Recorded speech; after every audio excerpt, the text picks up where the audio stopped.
اینجا رودخانه البه در ایالت ساکسن آلمان هست، شرق آلمان در واقع. ما اومدیم به یه شهر یا دهکده توریستی به اسم راتن، با ته ها نوشته میشه. این یک پل هست که خیلی معروفه و توریست ها به خاطر این پل میان اینجا.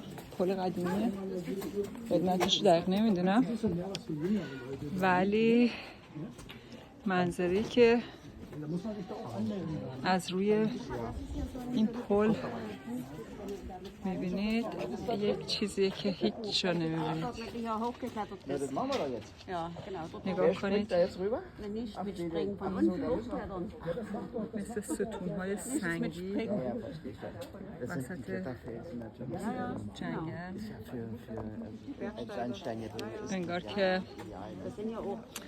انگار که درخت ها به سنگ تبدیل شده باشن. یک جای واقعا خاصی هست، منظره خاصی هست که من شخصا تا حالا جایی ندیدم. جای افسون شده است، خیلی قشنگه.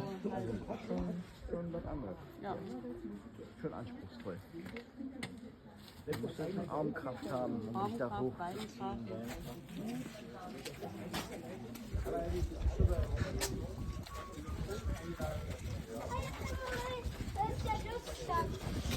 Мені потому що так легко з додому.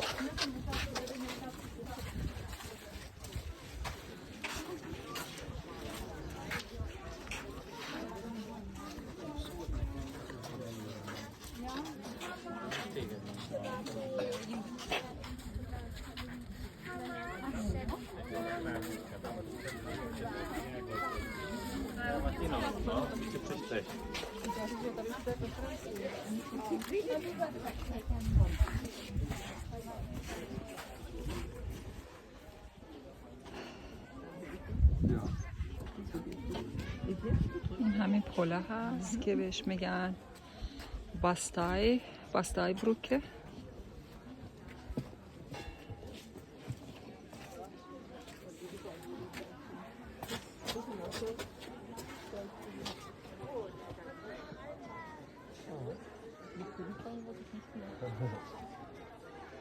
و اینجا کسایی هستن که صخره‌نوردای حرفه‌ای هستن.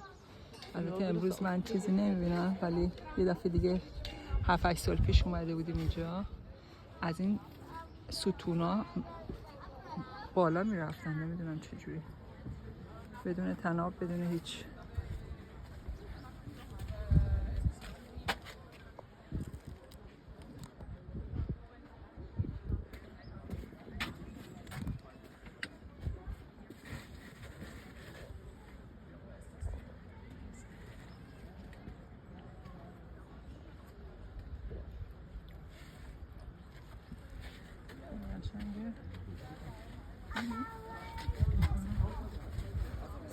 این هم به اصطلاح قسمتی از باستای بروکه هست که البته یه قسمتش رو از اینجا میشه تماشا کرد.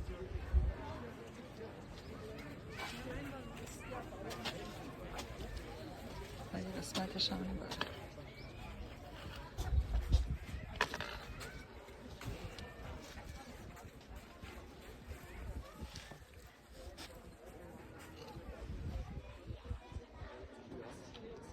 اینجا رو من به هر کسی که علاقه‌مند هست به طبیعت گردی واقعا توصیه میکنم.